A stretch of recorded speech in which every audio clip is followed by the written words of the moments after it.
Good morning students. आज हम start करने जा रहे हैं कक्षा 10वीं विषय विज्ञान, जिसका चैप्टर नंबर 7 है जीव जनन कैसे करते हैं। इसके फर्स्ट पार्ट में हम शुरुआत के प्रश्न उत्तर डिस्कस करेंगे। तो इसका पहला प्रश्न है, जनन अथवा प्रजनन किसे कहते हैं। जनन अथवा प्रजनन किसे कहते हैं। आंसर है वह प्रक्रिया जिसमें जीव अपने ही समान आकृति, रंग, रूप एवं गुणों वाले जीवों को उत्पन्न करते हैं, तो इस प्रक्रिया को जनन अथवा प्रजनन कहते हैं। जनन के द्वारा जीव अपनी जाति को, वंश को आगे बढ़ाते हैं। ठीक है, तो जनन अथवा प्रजनन की बात अगर हम करें तो क्या होता है कि इसमें क्या होता है, कोई भी जीव अपने समान क्या करता है, संतान को उत्पन्न करता है। कोई भी जीव क्या करता है, संतान को उत्पन्न करता है। तो इसी प्रक्रिया को हम क्या कहते हैं, जनन अथवा प्रजनन। ठीक है, और हमें पता है कि जो जीव है वो जो संतान को उत्पन्न कर रहा है, उसमें जो लक्षण होते हैं वो किसके समान होते हैं, उसके जीव के, जिससे वो उत्पन्न हुआ। जीव मतलब उसे हम क्या कह देंगे, जनक। ठीक है, जनक। ठीक है, तो जनन अथवा प्रजनन किसे कहेंगे कि जब भी कोई जीव अपने ही समान नई संतान को उत्पन्न करता है, तो इस प्रक्रिया को हम क्या कहते हैं, जनन कहते हैं। और जिससे नई संतान उत्पन्न होती है उसे हम क्या कहते हैं, जनक। ठीक है, अब क्वेश्चन है कि जनन अथवा प्रजनन का महत्व लिखिए। हमने अभी बात की कि जब भी कोई जनक या जीव से नई संतान उत्पन्न होती है, तो इस प्रक्रिया को हम क्या कहते हैं, जनन कहते हैं। अब इसका हमें क्या बताना है, महत्व बताना, इसका क्या महत्व है। ठीक है, नंबर 1, इसके द्वारा जीवों में नए लक्षण उत्पन्न होते हैं। नंबर 2, इसके द्वारा नई जाति का विकास होता है। नंबर 3, इसके द्वारा जीवन की निरंतरता बनी रहती है। नंबर 4, इसके द्वारा आनुवंशिक लक्षण एक पीढ़ी से दूसरी पीढ़ी में जाते हैं, अर्थात प्रजनन का विकास में महत्वपूर्ण योगदान होता है। तो ये जनन अथवा प्रजनन का महत्व है।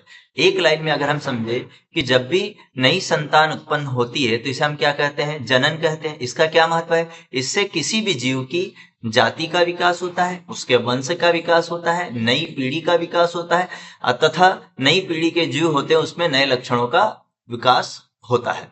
ठीक है, यही क्या कहलाता है, जनन अथवा प्रजनन का महत्व। ठीक है, इसीलिए क्या हो रहा है कि आज जो बंदर है वो किनसे उत्पन्न हुए, उनके पूर्वजों से। तो जनन की प्रक्रिया चल रही है तो ये क्या है, संतानें आगे बढ़ती जा रही। अगर जनन या प्रजनन बंद हो जाए तो क्या होगा कि पृथ्वी पर धीरे धीरे जीव क्या हो जाएंगे, समाप्त हो जाएंगे। तो जनन अथवा प्रजनन का मुख्य, या अगर हम बात करें आवश्यक महत्व यह है कि इससे जो है जितने भी जीव है उनकी जातियां जो है उनका विकास आगे होते रहता है, मतलब जीवों की संख्या आगे बढ़ती रहती है। अगला क्वेश्चन है, डीएनए प्रतिकृति का प्रजनन में क्या महत्व है। ठीक है, जनन की मूल घटना डीएनए की प्रतिकृति बनना है।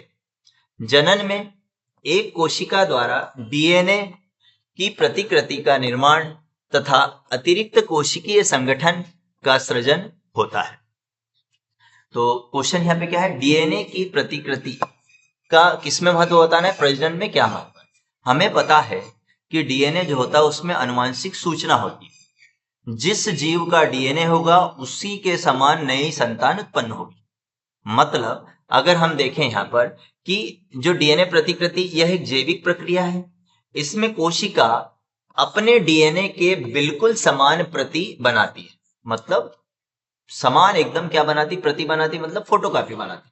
मान लो कोई एक जीव है, उससे दो जीव अगर बन रहे हैं तो इसमें किसका योगदान होगा, डीएनए का। डीएनए क्या करेगी, ये भी कितनी फोटोकॉपी बनाएगी, दो प्रतियां बनाएगी, जिससे जो जनक है या जो जीव है, इससे जो नई कोशिकाएं बनी है, उन कोशिकाओं में या उन संतानों में लक्षण किसके समान होंगे, इस जनक के समान होंगे। ठीक है, इसीलिए डीएनए प्रतिकृति प्रजनन में महत्वपूर्ण रोल निभाती है। ठीक है, अगला क्वेश्चन है, डीएनए की प्रतिकृति बनाना जनन के लिए आवश्यक क्यों है। ठीक है, वही क्वेश्चन उसको दूसरे तरीके से पूछा गया है ठीक है। तो डीएनए की प्रतिकृति मतलब जो डीएनए की प्रतिकृति का मतलब होता है कि एक डीएनए से कितनी डीएनए बनना, 2 डीएनए बनना। ठीक है, प्रतिकृति मतलब फोटोकॉपी नहीं बन। अब डीएनए में क्या होती है, सूचना होती है, आनुवंशिक सूचना। जैसा जीव है वैसा सूचना होगी। अगर अमीबा है तो उससे जो नए जीव बनेंगे वो भी क्या बनेंगे, अमीबा ही बनेंगे। अगर कोई जीव की बात करें, अगर कुत्ता है जीव, तो उससे जो नए संतान उत्पन्न होगी वो भी क्या होंगे, कुत्ता ही होंगे। ठीक है। अगर गाय है तो उससे उत्पन्न संतान क्या होंगे, गाय के बछड़े होंगे। तो ये आनुवंशिक सूचना जो होती है ये डीएनए के थ्रू जाती है। तो डीएनए की प्रतिकृति बनना मतलब क्या होता है कि जिसके कारण कोशिकाएं जनक के समान ही नई कोशिकाएं बनने के लिए प्रेरित करती है। ठीक है। तो यहाँ क्वेश्चन है, डीएनए की प्रतिकृति बनाना जनक के लिए आवश्यक क्यों है। जनक मतलब माता पिता, ये इसी को हम बोलते हैं पेरेंट्स।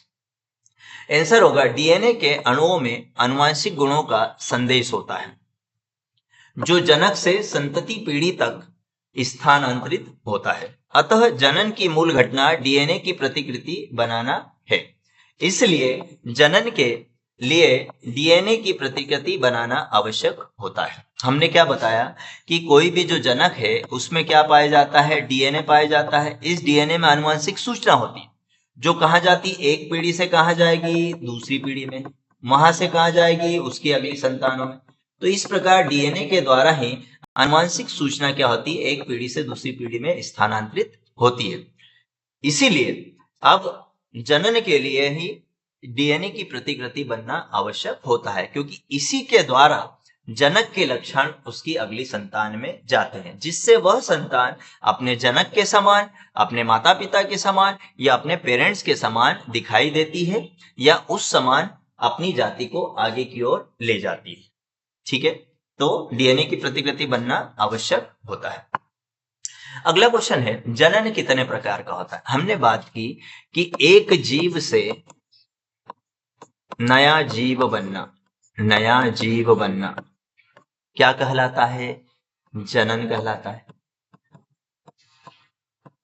है, या जब भी कोई जीव नई संतान उत्पन्न करता है तो इसी को हम क्या कहते हैं, जनन कहते हैं।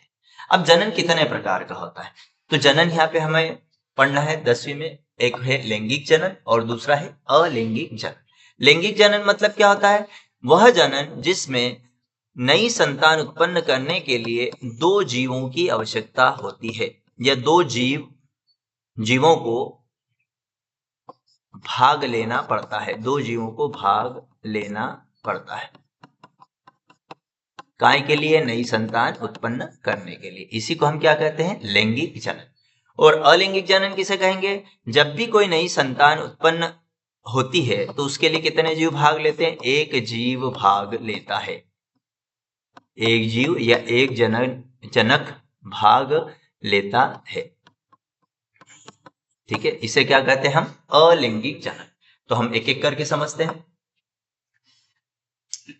इसके लिए हमने क्या किया, एक अंतर वाला क्वेश्चन हम यहाँ पे डिस्कस कर रहे हैं। क्वेश्चन है, लैंगिक जनन एवं अलैंगिक जनन में अंतर लिखिए।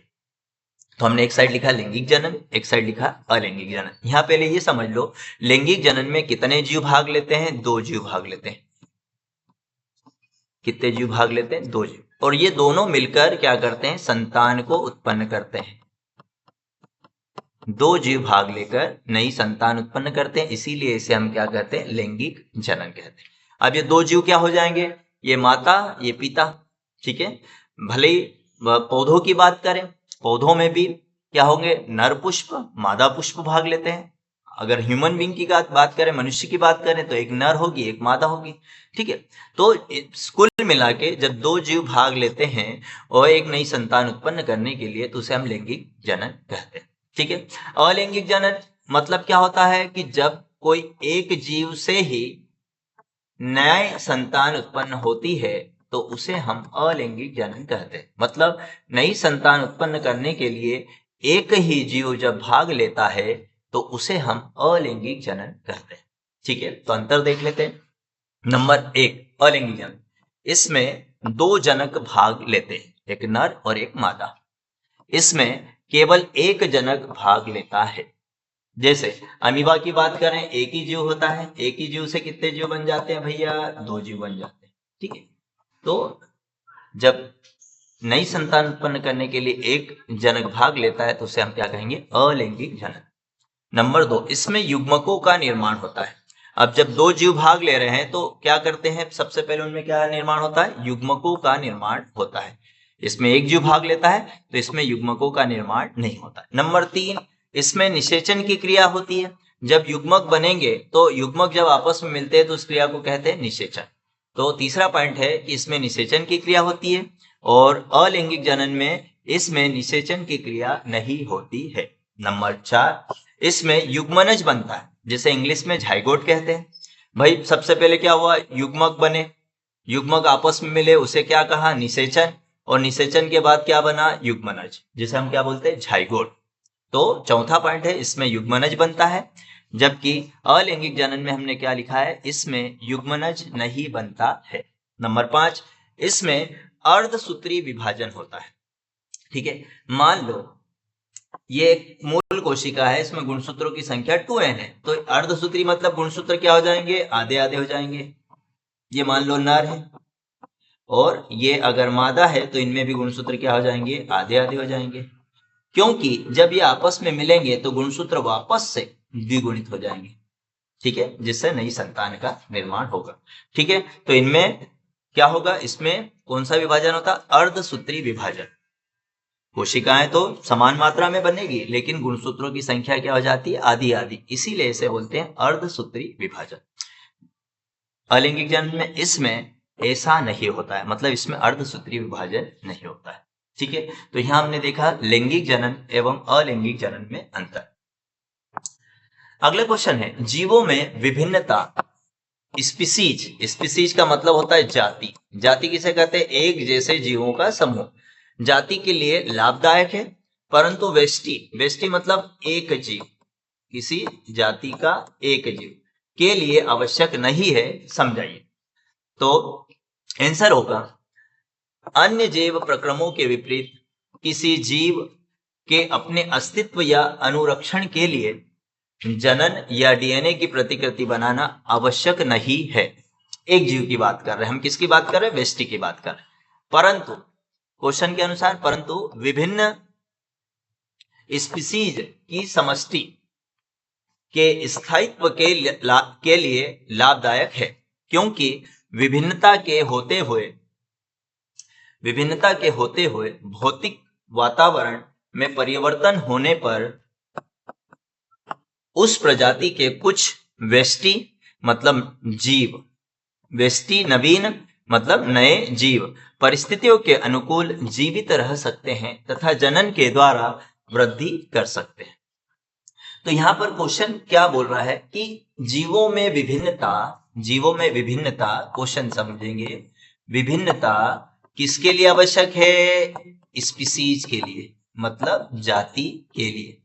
जबकि विभिन्नता किसके लिए आवश्यक नहीं है? व्यष्टि के लिए आवश्यक नहीं है। व्यष्टि का मतलब होता है एक जीव, ये समझाना है आपको। ठीक है, इसके लिए आवश्यक नहीं। देखिए यहां पर क्वेश्चन है कि विभिन्नता स्पीसीज के लिए आवश्यक है, जबकि विभिन्नता व्यष्टि के लिए आवश्यक नहीं है। समझाइए। तो हम क्या बात कर रहे हैं? विभिन्नता में क्या होगा कि जितने जाति की बात, स्पीसीज मतलब जाति, इसमें बहुत सारे जीव होते हैं, उनमें जब विभिन्नता उत्पन्न होगी तो वो जीव क्या करेंगे? अपने आसपास के वातावरण के अनुसार अपने शरीर में अनुकूलन उत्पन्न करेंगे, जिससे उनकी जाति की निरंतरता बनी रहेंगी। वो जीव जो है उस वातावरण में होने वाले परिवर्तन से अपनी रक्षा कर सकते हैं। उसी को बोलते हैं अनुकूलन, कि जो भी जीव अपने आसपास के वातावरण के अनुसार अपने शरीर को ढालता है उसी को हम क्या कहते हैं? अनुकूलन। तो विभिन्नता के कारण क्या होता है? जीवों में अनुकूलन उत्पन्न होगा, इसीलिए वो जीव जो होते हैं अपनी वृद्धि कर सकते हैं, अपना जीवन यापन कर सकते हैं और अपनी संतानों को उत्पन्न कर सकते हैं। ठीक है, इसीलिए विभिन्नता किसके लिए आवश्यक है? स्पीसीज के लिए, जबकि विभिन्नता किसी एक जीव के लिए कोई आवश्यक नहीं है। अगला क्वेश्चन है, जनन की स्पीसीज की समष्टि। समष्टि का मतलब होता है जनसंख्या या पॉपुलेशन बोलते हैं। जनन की स्पीसीज की समष्टि के स्थायित्व में किस प्रकार सहायक है अथवा जनन क्यों आवश्यक है? यहाँ पर सीधा सा आंसर है, यह प्रश्न ये बोल रहा है कि जनन क्यों आवश्यक है। सीधी सी बात है, जनन के लाभ बताइए, या जनन क्या है, समष्टि के स्थायित्व के लिए किस प्रकार सहायक होता है। ठीक है, स्पीसीज मैंने पहले बताया किसे कहते हैं, जाति को। तो यहाँ पर आंसर होगा जनन के कारण जीवन की निरंतरता बनी रहती है। जनन में जीव लगभग अपने जैसे जीवों को जन्म देते हैं। इस कारण उस स्पीसीज की जनसंख्या बढ़ती जाती है।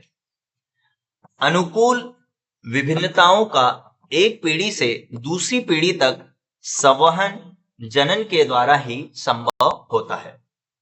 जनन का विकास में भी योगदान होता है। जनन किसी स्पीसीज मतलब जाति को समष्टि मतलब जनसंख्या का संरक्षण के कारण उसके स्थायित्व में सहायक होती है। इन सभी कारणों के द्वारा ही हम समझ सकते हैं कि जनन जो होती है आवश्यक होती है। किसके लिए? जनन किसी जाति की जनसंख्या के स्थायित्व के लिए आवश्यक होती है। ये यहाँ पर इसका आंसर है। और यहाँ शॉर्टकट में बता दिया है कि भाई स्पीसीज या जाति किसे कहते हैं, जैसे पूरी मानव जाति। ठीक है, अगर कोई खेत में गेहूं के पौधे लगे हैं तो वो पूरी गेहूं की जाति हो जाएगी। ठीक है, इसी प्रकार समष्टि या पॉपुलेशन या जनसंख्या किसे कहते हैं, तो किसी गांव में रहने वाले सभी मनुष्य वहां की क्या कहलाती है, समष्टि या जनसंख्या कहलाती है।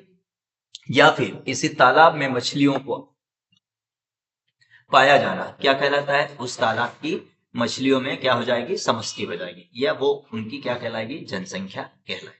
ठीक है, अगला क्वेश्चन है जनन। अभी हमने समझा था, अब इसके दो प्रकार यहां पर देख रहे हैं कि जनन मतलब एक जीव या कोई जीव जब नई संतान अपने ही समान उत्पन्न करता है तो उसे हम क्या कहेंगे, जनन, प्रजनन या रिप्रोडक्शन कहते हैं। अब जनन दो प्रकार का होता है। जब भी कोई जीव अपने ही समान संतान उत्पन्न करने के लिए इस प्रक्रिया में एक जीव भाग ले, ठीक है, जब भी एक जीव नई संतान को उत्पन्न करने के लिए भाग लेता है या एक ही जीव से नई संतान उत्पन्न होती है तो उसे हम कहते हैं अलैंगिक जनन। इसका आप उदाहरण एक रफ में बता देता हूं आपको। जैसे अगर हमने गुलाब का पौधा लिया, ठीक है, तो गुलाब के क्या होता है, नए पौधे बनाने के लिए क्या किया जाता है, इनकी कलम काट ली जाती है और इनकी कलम को लगा दिया जाता है जमीन में, जिससे इनसे क्या होंगे, नए गुलाब के पौधे उत्पन्न हो जाएंगे। ठीक है, तो वही है, ये एक अमीबा से कितने अमीबा बन जाते हैं, विभाजन के द्वारा 2 अमीबा बन जाते हैं। तो मतलब जब भी नई संतान उत्पन्न करने के लिए एक ही जीव भाग लेता है तो उसे हम अलैंगिक जनन कहते हैं। और लैंगिक जनन जब भी नई संतान उत्पन्न करने के लिए 2 जीव भाग लेते हैं, उसमें एक मादा और एक नर होता है, तो उसी क्रिया को हम क्या कहते हैं भैया, लैंगिक जनन कहते हैं। उसे हम क्या कहते हैं, लैंगिक जनन कहते हैं। तो हम एक एक को समझ लेते हैं। पहले हम बात करते हैं अलैंगिक जनन, इसे इंग्लिश में बोलते हैं एसेक्सुअल रिप्रोडक्शन। ठीक है, क्या होगा आंसर, वह जनन जिसमें केवल एक जनक भाग लेता है तथा जिसमें युग्मकों का निर्माण नहीं होता है। अब युग्मकों का निर्माण कहाँ होता है, नर में नर युग्मक बनते हैं और मादा में मादा युग्मक। ठीक है, तो अलैंगिक जनन में युग्मकों का निर्माण नहीं होता है क्योंकि इसमें एक ही जनक भाग लेता है। इसे ही हम अलैंगिक जनन कहते हैं। सीधी सी बात है, वह जनन जिसमें नई संतान उत्पन्न करने के लिए केवल एक ही जीव भाग लेता है, इस प्रकार के जनन को हम अलैंगिक जनन कहते हैं। इसके प्रकार और इसके उदाहरण हम यहाँ पर देख लेते हैं। नंबर 1, विखंडन। ठीक है, अलैंगिक जनन का पहला प्रकार क्या है, विखंडन। अब उदाहरण की बात करें तो विखंडन जो होता है 2 प्रकार का होता है। ठीक है, द्विखंडन और बहुखंडन। द्विखंडन के द्वारा अमीबा जनन करता है और बहुखंडन के द्वारा प्लाज्मोडियम जनन करता है, मतलब अपने समान नए जीवों को उत्पन्न करता है। नंबर 2, खंडन। अलैंगिक जनन का दूसरा प्रकार है खंडन। इसके द्वारा स्पाइरोगायरा जनन करता है। तीसरा प्रकार है पुनरुत्थ भवन। इसके द्वारा प्लेन एरिया नामक जीव जो होता है जनन करता है, मतलब अपनी संतानों को उत्पन्न करता है। और चौथा प्रकार है मुकुलन। मुकुलन विधि के द्वारा या मुकुलन प्रकार के द्वारा हाइड्रा जो होता है जनन करता है और अपने ही समान नए हाइड्रा को उत्पन्न करता है। तो हम एक एक विधि को एक एक प्रकार को समझ लेते हैं। यहाँ पर नंबर 1 जो पहली विधि है अलैंगिक जनन का पहला जो प्रकार है, विखंडन किसे कहते हैं, प्रकार लिखिए। आंसर होगा जनन की वह विधि जिसमें एक कोशीय जीव विभाजन के द्वारा 2 या 2 से अधिक भागों में विभाजित हो जाता है एवं प्रत्येक भाग एक नए जीव का निर्माण करता है। इस विधि को ही विखंडन कहते हैं। देखिए विखंडन विधि में क्या होता है कि मान लो कोई जीव है, अगर यह जीव 2 भागों में या 2 से अधिक भागों में बट जाता है, 2 से अधिक भागों में बढ़ जाता है, तो जितने भागों में बटा हुआ है उतने नए जीवों का निर्माण हो जाता है। जितने भागों में बढ़ता है उतने क्या बन जाते हैं, नए जीव।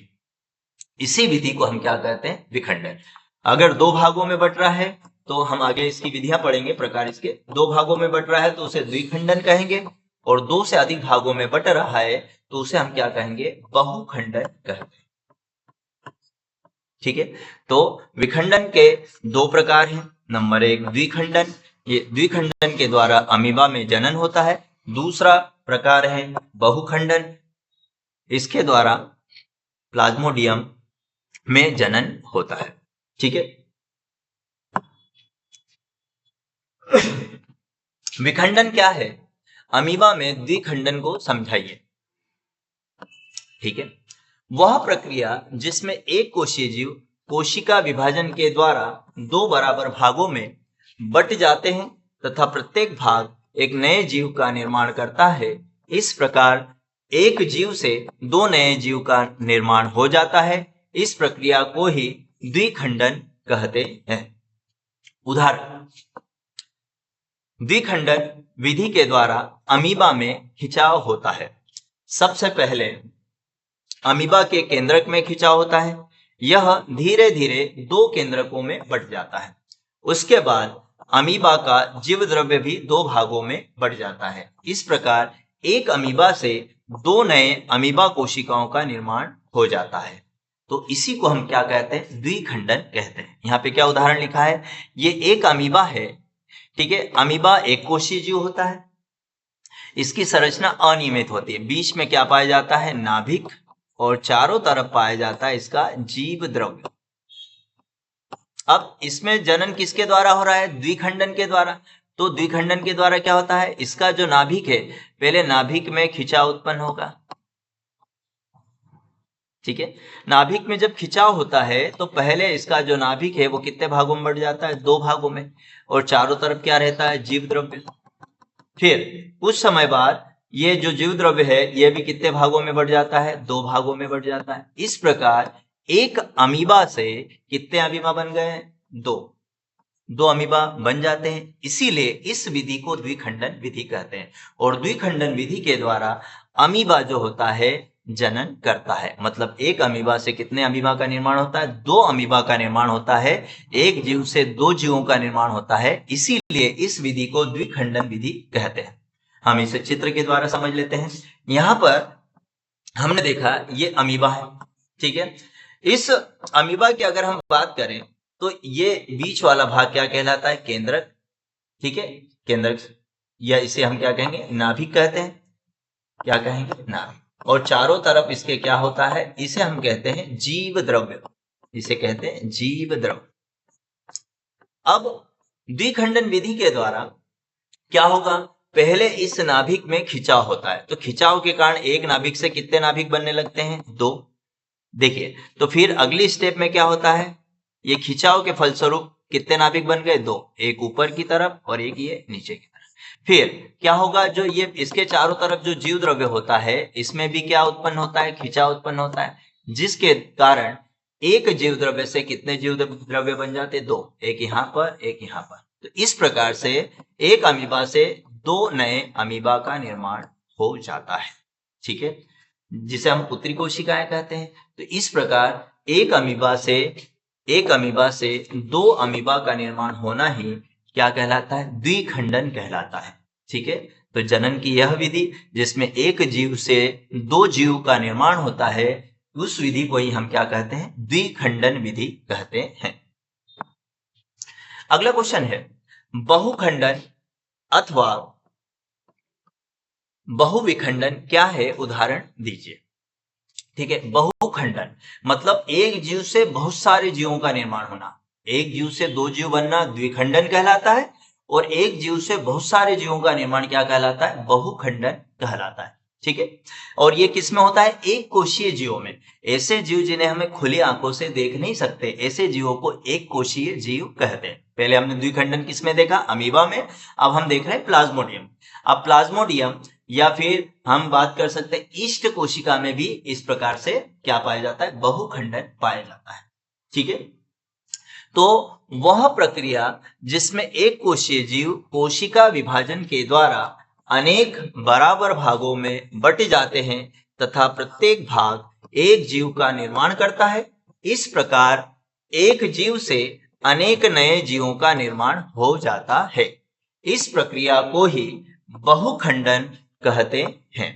उदाहरण क्या है यहाँ पर, उदाहरण प्लाज्मोडियम में बहुखंडन विधि के द्वारा जनन होता है, जिसमें एक प्लाज्मोडियम से अनेक प्लाज्मोडियम का निर्माण हो जाता है। ठीक है, यहां पर देखिए ये एक प्लाज्मोडियम कोशिकाएं हैं, जिसमें बीच में क्या पाया जाता है, नाभिक या न्यूक्लियस, और चारों तरफ क्या पाया जाता है, जीव द्रव्य। ठीक है, तो बहुखंडन के द्वारा इसमें बहुत सारी कोशिकाओं का निर्माण हो जाता है। तो जितनी कोशिकाएं बनती है उतने नए प्लाज्मोडियम बन जाते हैं। ठीक है, तो एक कोशिका से अनेक कोशिकाओं का निर्माण होना ही क्या कहलाता है, बहुखंडन कहलाता है, या मल्टीपल फ्यूजन कहलाता है। जो नई कोशिकाएं बनती है उन्हें हम क्या कहते हैं, डाटर सेल या पुत्री कोशिकाएं कहते हैं। ठीक है, डाटर सेल या पुत्री कोशिकाएं कहते हैं। तो इस एक कोशिका से अनेक कोशिकाएं बनना प्लाज्मोडियम की इस जनन की इस विधि को हम बहुखंडन विधि कहते हैं। अब प्लाज्मोडियम सुना होगा आपने, प्लाज्मोडियम मादा एनाफिलीज मच्छर की लार में पाया जाता है। मादा एनाफिलीज मच्छर जब किसी व्यक्ति को काटता है तो वह प्लाज्मोडियम उसके खून में चला जाता है। अब जैसे ही खून में जाता है, ब्लड में जाता है, तो क्या होगा, यहाँ पर यह प्लाज्मोडियम की कोशिका क्या करेगी, बहुखंडन के द्वारा विभाजन करेगी, और एक कोशिका से बहुत सारी कोशिकाओं का निर्माण हो जाएगा। एक कोशिका से या एक प्लाज्मोडियम से बहुत सारे प्लाज्मोडियम का निर्माण हो जाएगा। इस विधि को हम क्या कहेंगे, बहुखंडन।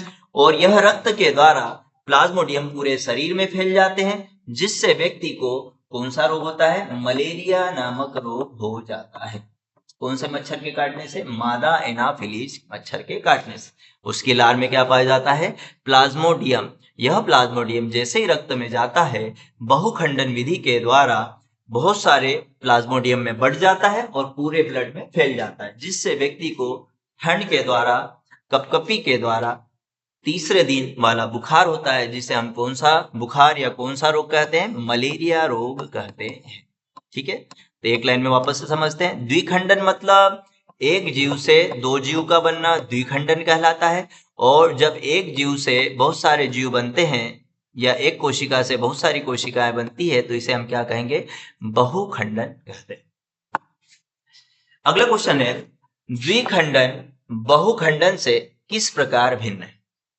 तो आंसर है, द्विखंडन में एक कोशा प्रायः दो समान भागों में विभक्त होकर दो जीवों को एक साथ जन्म देती है, जबकि बहुविखंडन में एक कोशा अनेक संतति कोशिकाओं में एक साथ विखंडित होकर अनेक जीवों को एक साथ जन्म देती है। ठीक है, तो यहां पर क्वेश्चन है कि द्विखंडन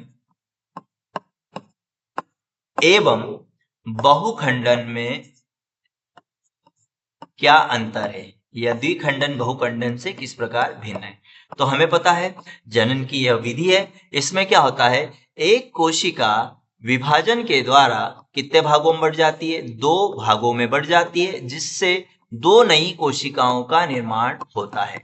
दो नई कोशिकाओं का निर्माण होता है, अर्थात दो नए जीवों का निर्माण होता है। इसी को हम द्विखंडन कहते हैं। और बहुखंडन किसे कहेंगे, कि जब भी कोई कोशिका दो से अधिक भागों में बढ़ जाती है तो उतनी ही नई कोशिकाएं बन जाती है।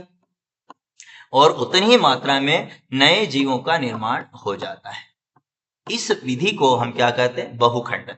तो दोनों में अंतर है, अलग अलग है दोनों। सिंपल सी बात है कि द्विखंडन में एक कोशिका से दो नई कोशिकाओं का निर्माण होना, एक जीव से दो नए जीवों का निर्माण होना द्विखंडन कहलाता है। तो इसका उदाहरण हमने समझा था, अमीबा में द्विखंडन के द्वारा विभाजन होता है या जनन होता है, और बहुखंडन एक कोशिका से बहुत सारी कोशिकाओं का निर्माण होना, अर्थात एक जीव से बहुत सारे नए जीवों का निर्माण होना बहुखंडन कहलाता है। और बहुखंडन के द्वारा प्लाज्मोडियम में जनन होता है। ठीक है, अगला प्रश्न है, खंडन क्या है? उदाहरण दीजिए। ठीक है, इंग्लिश में से क्या कहते हैं? फ्रेगमेंटेशन। आंसर है, यह जनन की एक विधि है।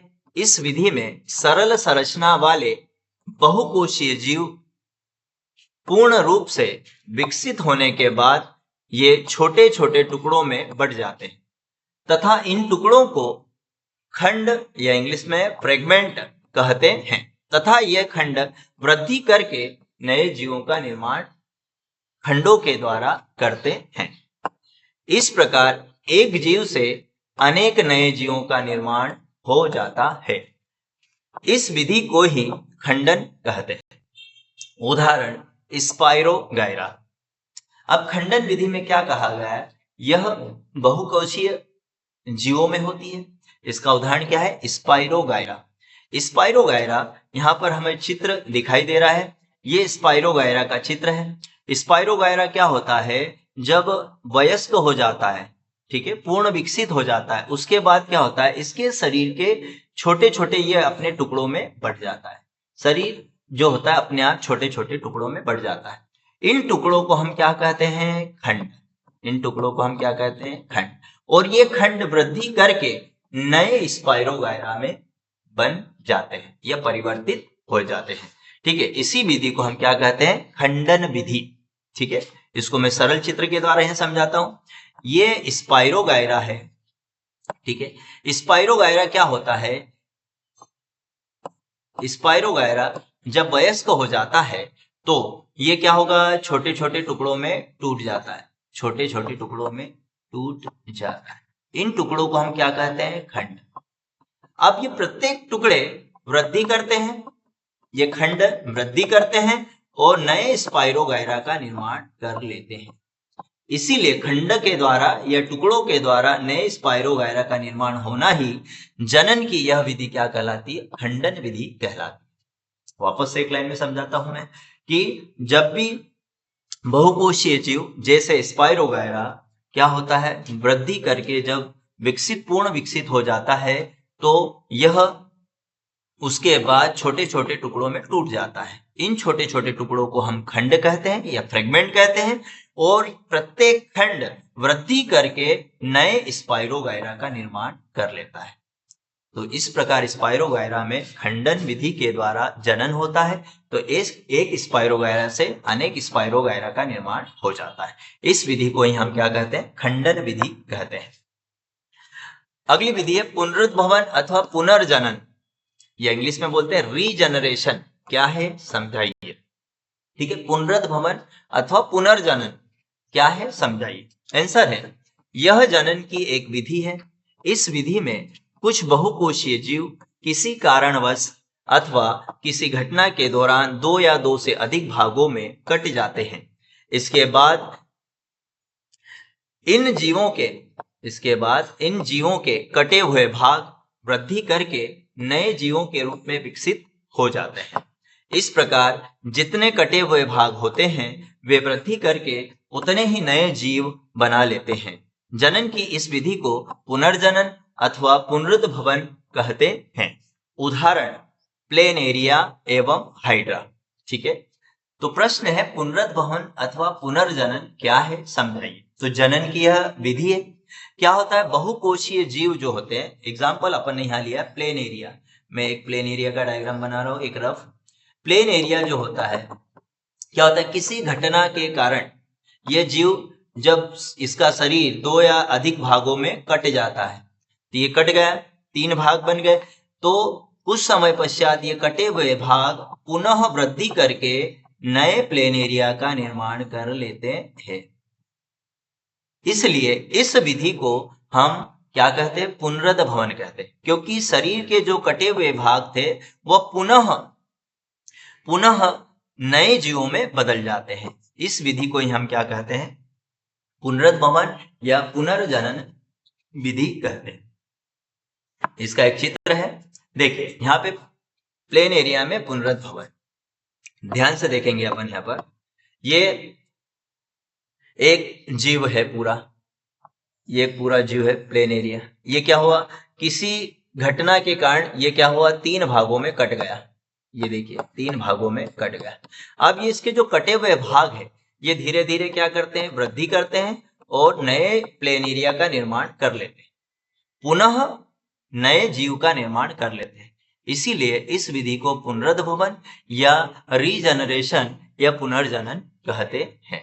यहाँ पर भी आप देख लीजिए, अगर ये मान लो ये प्लेन एरिया है, ये प्लेन एरिया जीव है, किसी घटना में इसका शरीर जो है कितने भागों में कट गया? 3 भागों में कट गया, ठीक है। और इसके कटे हुए भाग क्या करेंगे? वृद्धि करेंगे और नया जीव, या यहाँ पे इसमें देखा गया हाइड्रा, नया हाइड्रा का निर्माण कर लेंगे, ठीक है। तो यहाँ पर 2 उदाहरण है, एक प्लेन एरिया में कि प्लेन एरिया का शरीर अगर 2 से अधिक भागों में कट जाता है तो कटे हुए भाग वृद्धि करके नए जीवों का निर्माण कर लेते हैं, इसी को हम पुनरुद्ध भवन या पुनर्जनन कहते हैं। और एक उदाहरण है हाइड्रा का। हाइड्रा में भी क्या होता है? जब भी कभी हाइड्रा जो होता है शरीर इसका 2 से अधिक भागों में कट जाता है तो वो कटे हुए भाग पुनः नए हाइड्रा का निर्माण कर लेते हैं। तो नए शरीर के टुकड़ों से नए शरीर का निर्माण होना ही पुनरुद्ध भवन या पुनर्जनन कहलाता है। अगला क्वेश्चन है, इससे रिलेटेड है, क्या आप कुछ कारण सोच सकते हैं जिससे पता चलता हो कि जटिल संरचना वाले जीव पुनर्जनन या पुनरुद्ध भवन द्वारा नई संतति उत्पन्न नहीं कर सकते हैं? प्रश्न यह है कि आप कारण बताइए कि जटिल संरचना वाले जीव, जो अभी हमने विधि पढ़ी, पुनरुद्ध भवन या पुनर्जनन के द्वारा नए जीव उत्पन्न कर सकते हैं क्या? तो उसका आंसर है, जटिल संरचना वाले जीवों में विभिन्न क्रियाकलापों के लिए विभिन्न ऊतक, अंग या अंग तंत्र होते हैं। जब इन जटिल संरचना वाले जीवों के किसी अंग के किसी भाग को काटा जाता है या काट दिया जाता है तो विभिन्न प्रकार की कोशिकाओं एवं ऊतकों का निर्माण नहीं होता है तथा इनमें पुनरुद्ध भवन की प्रक्रिया नहीं होती है। इसलिए जटिल संरचना वाले जीव पुनरुद्ध भवन द्वारा नई संतति उत्पन्न नहीं कर सकते हैं, ठीक है। तो प्रश्न क्या था कि पुनरुद्ध भवन विधि के द्वारा जटिल संरचना वाले जीव क्या नई संतान उत्पन्न कर सकते हैं? तो इसका उत्तर है कि नहीं, कि पुनरुद्ध भवन या पुनर्जनन विधि के द्वारा जटिल संरचना वाले जीव नई संतान उत्पन्न नहीं कर सकते। क्यों? क्योंकि जटिल संरचना वाले जो जीव होते हैं उनमें क्या होता है भैया? ये जीव जो होते हैं इनमें बहुत सारे अंग, ऊतक होते हैं। जब इनके किसी भाग अगर कट जाता है तो उनसे नई कोशिकाओं का और ऊतकों का निर्माण होता है, ठीक है, जिसके कारण वह उसके समान जीव बना नहीं सकते। उदाहरण मनुष्य की बात करें, अब मनुष्य का शरीर जटिल होता है, शरीर में विभिन्न अंग पाए जाते हैं, ठीक है, ऊतक पाए जाते हैं। मान लो शरीर की उंगली अगर कट जाती है, शरीर से हाथ की उंगली अगर कट जाती है तो क्या इस उंगली से पूरा नया शरीर बन सकता है? नहीं बन सकता। क्यों? क्योंकि हमारा शरीर जो है बहुत सारी कोशिकाओं से मिलकर बना है। तो हमारे शरीर में कोशिकाएं जो होती है या जटिल संरचना वाले जीव जो होते हैं, कोशिकाएं मिलकर ऊतक बनाती है और ऊतकों से अंग बनते हैं और अंग से अंग तंत्र का निर्माण होता है। उसके बाद एक पूर्ण विकसित शरीर बनता है। फिर वो शरीर पेड़ पौधों का हो, जानवरों का हो या मनुष्य का हो, ठीक है। तो जटिल संरचना वाले जीवों में क्या होता है? पुनर्जनन विधि के द्वारा नए शरीर का निर्माण नहीं हो सकता है। मुकुलन, मुकुलन क्या है? हाइड्रा में मुकुलन के द्वारा जनन को समझाइए। इसका आंसर है, यह जनन की एक विधि है। इस विधि में कुछ जीवों के शरीर की बाहरी सतह पर उभार उत्पन्न होते हैं इन उभारों को मुकुल कहते हैं। ये मुकुल धीरे धीरे वृद्धि करते हैं तथा वयस्क जीव में बदल जाते हैं। इसके बाद ये जीव जनक के शरीर से अलग होकर एक नए जीव के रूप में विकसित हो जाते हैं। इस प्रकार एक जीव से मुकुल के द्वारा नए जीव के निर्माण की विधि को मुकुलन कहते हैं। ठीक है, यहां उदाहरण हम किसका देखेंगे? हाइड्रा का। देखिए, मुकुलन विधि में क्या होता है कि जीवों की बाहरी सतह पर उभार उत्पन्न होते हैं और वो उभार धीरे धीरे बढ़ते जाते हैं। जब वो उभार बढ़कर वयस्क हो जाते हैं तो अपने जनक से अलग हो जाते हैं, जिससे एक जीव से दो जीव बन जाते हैं। इसी विधि को हम क्या कहते हैं? मुकुलन कहते हैं, क्योंकि मुकुल के द्वारा ही नया जीव बना है। उदाहरण हाइड्रा, ये हमने एक हाइड्रा बनाया है। ठीक है, हाइड्रा में क्या होता है? मुकुलन विधि के द्वारा एक हाइड्रा से दो हाइड्रा बनते हैं। जैसे ये हाइड्रा, इसके बाहर की तरफ उभार उत्पन्न होता है, इस उभार को हम बोलते हैं मुकुल, या इसे इंग्लिश में हम क्या कहते हैं? बड कहते हैं। यह बड धीरे धीरे वृद्धि करता है और वृद्धि करके अपने आकार को बढ़ाता है। फिर जब यह पूर्ण रूप से वयस्क हो जाता है तो ये क्या करेगा? ये जो जनक हाइड्रा है इससे क्या हो जाता है? अलग हो जाता है। ठीक है, इस प्रकार से एक हाइड्रा से कितने हाइड्रा बन जाएंगे? दो हाइड्रा बन जाते हैं। किसके द्वारा बने? मुकुल के द्वारा। इसीलिए इस विधि को मुकुलन कहते हैं। ठीक है, तो मुकुलन विधि क्या होती है कि जीवों के शरीर की बाहरी सतह पर उभार बनते हैं, जिसे मुकुल कहते हैं। यह मुकुल धीरे धीरे वृद्धि करते हैं और जिसके फलस्वरूप एक नया वयस्क जीव बन जाता है।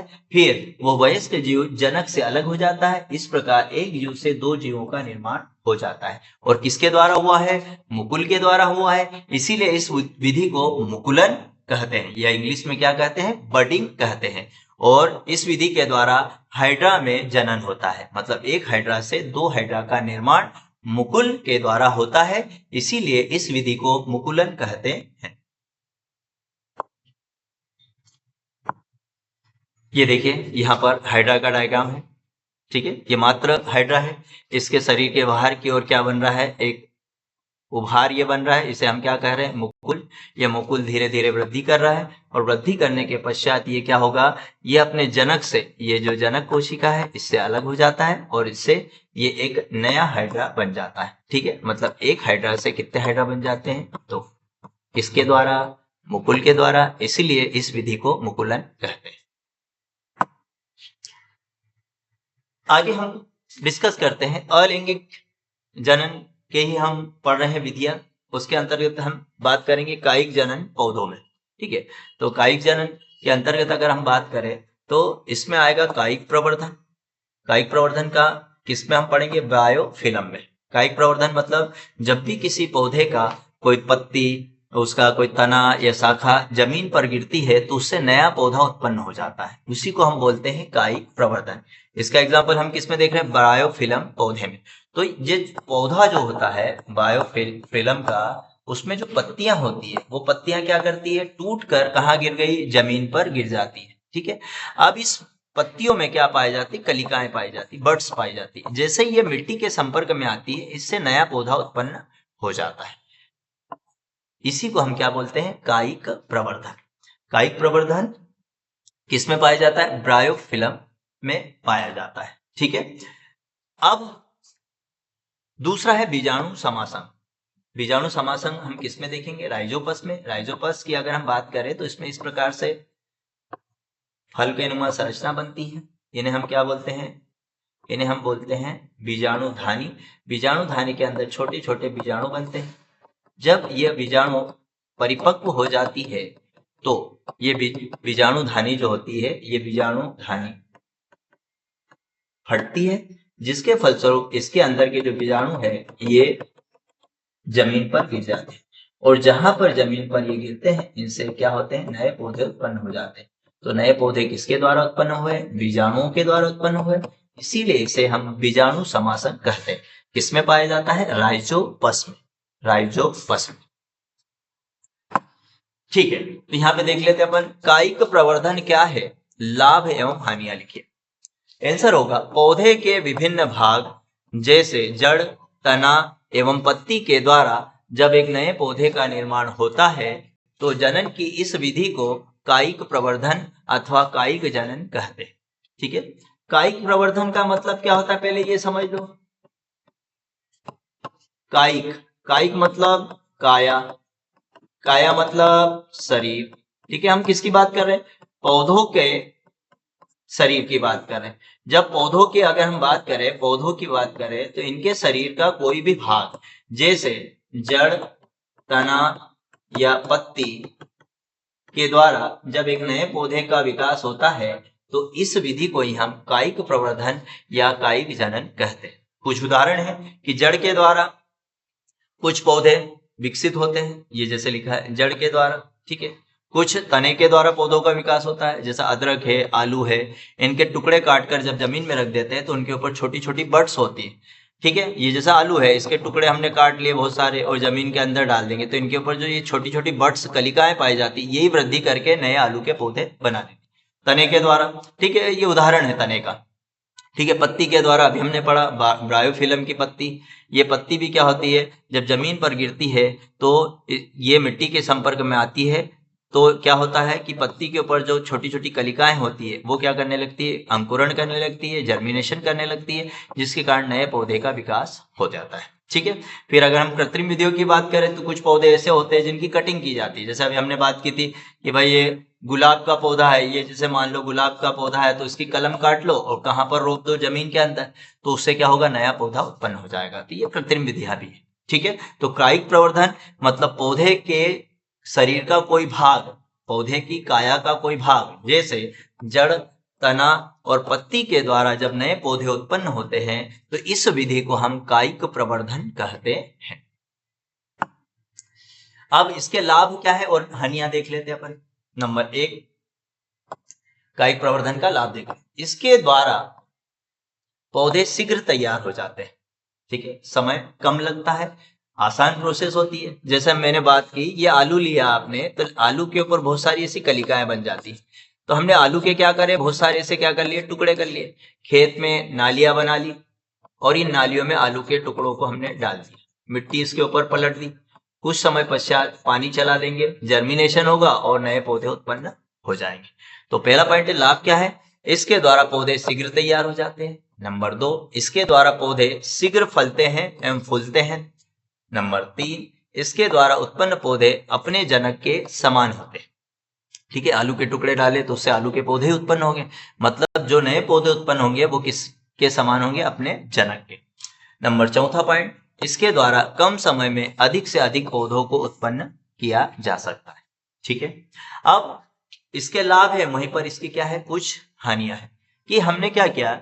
नंबर 1, एक ही जैसे आलू है, इसके ही हमने क्या किया, टुकड़े डाल के नए पौधे उगा लिए, फिर इससे आलू निकले, फिर और टुकड़े डाल के और लगा लिए, तो क्या होंगे, इसमें नए लक्षण कम उत्पन्न होंगे।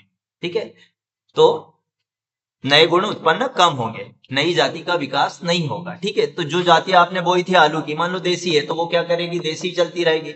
गुण, तो जो इसके गुण थे वही नए पौधों में भी गुण आएंगे। ठीक है, अनुकूलन क्षमता इसकी क्या होगी, कम होगी, क्योंकि हम एक ही पौधे का उपयोग बार बार नए पौधे उगाने में कर रहे हैं। ठीक है, तो हानियां देख लेते अपन कायिक प्रवर्धन की। नंबर 1, इसके द्वारा पौधे में नए गुण उत्पन्न नहीं होते।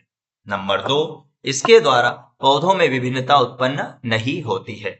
और नंबर 3 है, इसके द्वारा नई जाति का विकास नहीं होता है।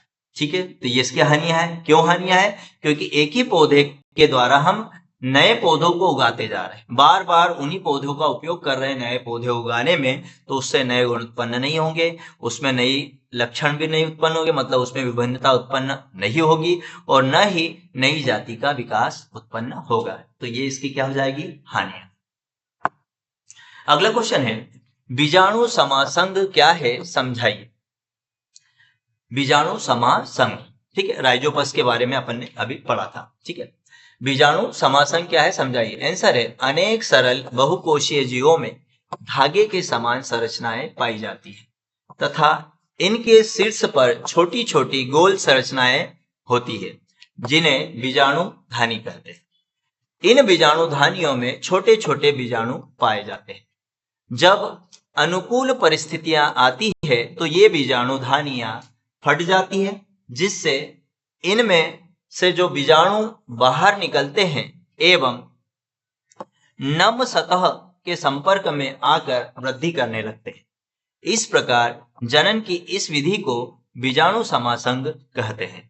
उदाहरण किसमें पाया जाता है? इस प्रकार की विधि के द्वारा जनन किसमें होता है? तो राइजोपस में।